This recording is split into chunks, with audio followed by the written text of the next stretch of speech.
मासूम बच्चों ने क्या गुनाह किया, क्या कसूर था उनका।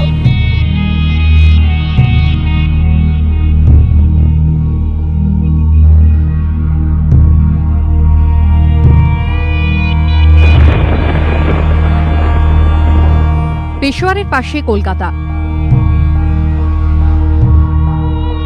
পাকিস্তানের স্কুলে নারকীয় হত্যালীলার প্রতিবাদে শহরে স্কুলে স্কুলে সরব নীরবতা, মোমের আলোয় শোক জ্ঞাপন, সন্ত্রাসবাদকে ধিক্কার।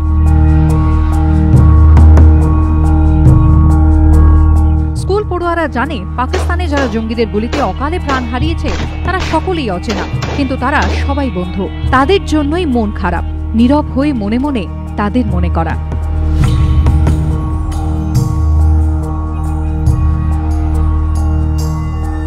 পেশোয়ার থেকে কলকাতার দূরত্ব কত ওরা জানে না।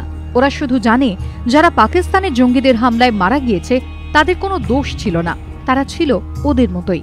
স্কুলে ঢুকে দৌড়দৌড়ি, দুষ্টুমি, লুকিয়ে অন্যের টিফিন খাওয়া, ধরা পড়ার ভয়ে বেঞ্চের তলায় লুকিয়ে পড়া। মঙ্গলবারও ওদের লুকোতে হয়েছিল, স্যারের চোখে ফাঁকি দিতে নয়, জঙ্গিদের হাত থেকে প্রাণে বাঁচতে।